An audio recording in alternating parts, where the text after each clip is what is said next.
বাংলাদেশ এক দশক ধরে বিশ্বের দ্রুত বর্ধনশীল অর্থনীতির দেশ, পরবর্তী এশিয়ান টাইগার হওয়ার পথে। বর্তমানে ৪১তম বৃহত্তম অর্থনীতি। বাংলাদেশ ২০৩৫ সালের মধ্যে ২৫তম বৃহত্তম অর্থনীতি হবে। রিজার্ভে হাত না দিয়েই ঋণ পরিশোধ করল সরকার। ২ মাসে প্রায় $2 বিলিয়ন মতো শোধ করেছে।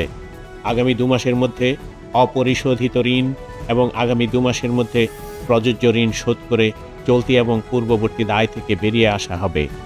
এটা সম্ভব হয়েছে কিভাবে আমরা কম বেশি সবাই বুঝতে পারি। যদি বর্তমান অন্তর্বর্তী সরকার ২ থেকে ৫ বছর কাল সময় পায়, সেক্ষেত্রে আমাদের চাওয়া, বাংলাদেশের জনগণের চাওয়া, রিজার্ভ ২ বছরে $50 বিলিয়ন এবং ৪ বছর সময়কালে $100 বিলিয়ন নিয়ে যাবেন।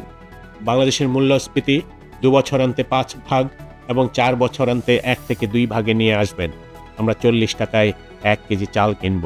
এটা কি স্বপ্ন?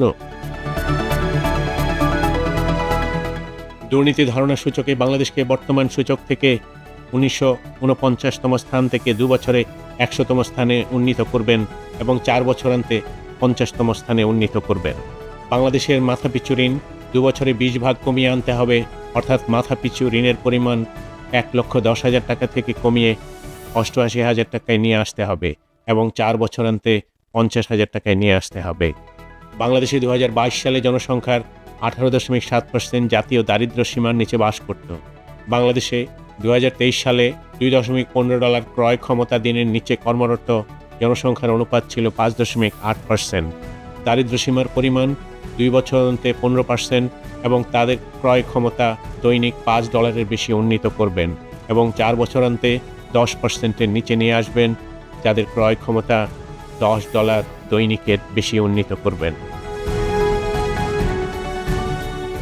বাংলাদেশের সব মানুষের জন্য চিকিৎসা সেবা সহজলভ্য করবেন এবং ২ বছরের মধ্যে বিদেশে চিকিৎসা গ্রহণের জন্য বিদেশগামীর সংখ্যা অর্ধেকে নামিয়ে আনা এবং ৪ বছরের মধ্যে আমাদের আইন উপদেষ্টার ইচ্ছা অনুযায়ী আমাদের রাষ্ট্রের নির্বাহী অর্থাৎ প্রধানমন্ত্রী, প্রেসিডেন্ট, মন্ত্রী, আমলা সবার বাংলাদেশে চিকিৎসা নেওয়া উপযোগী করা, সক্ষমতা অর্জন করা, অবধারিত করা এবং বাংলাদেশের দারিদ্র্য সীমার নিচে অবস্থিত মানুষের চিকিৎসা ব্যয় সম্পূর্ণ অবৈতনিক করে দেয়া।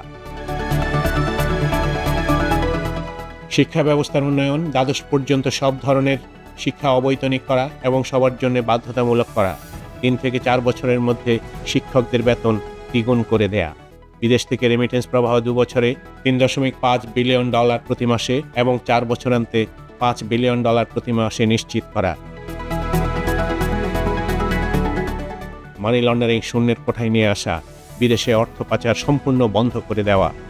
পরবর্তী 2 বছরে গড়ে 10 লাখ অভিজ্ঞ এবং অনভিজ্ঞ জনশক্তি বিদেশে প্রেরণ এবং 4 বছরান্তে 12 লাখ অনভিজ্ঞ জনশক্তি বিদেশে প্রেরণ করা। সংস্কারের মাধ্যমে সারা জীবনের জন্য বাংলাদেশের মানুষের ভোটের অধিকার সমুন্নত করা, সব মানুষের সম আইনের অধিকার নিশ্চিত করা, প্রাতিষ্ঠানিক দুর্নীতি শূন্যের কোঠায় নিয়ে আসা, মানুষের কথা বলার অধিকার সমুন্নত করা। নারী পুরুষের সমান অধিকার নিশ্চিতকরণ, নারীর ক্ষমতায়ন এবং নারীর প্রতি সহিংসতা শূন্যের কোঠায় নিয়ে আসা।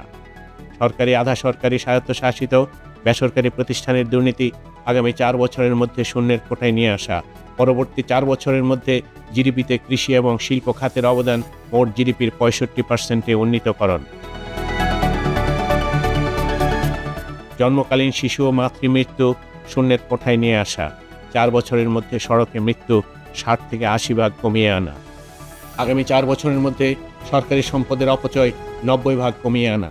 2030-এর মধ্যে এসডিজি বাস্তবায়ন নিশ্চিত করা।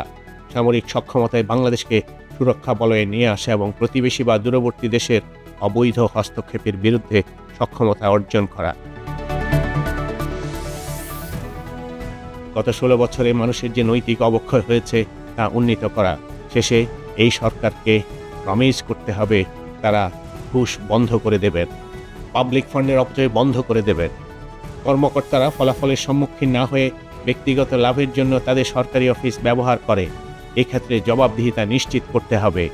সরকারি খাতে দুর্নীতি দমনে সরকারের ক্ষমতা 10টি ন্যায়পাল তৈরি করে দুদকের সক্ষমতা বৃদ্ধি করতে হবে।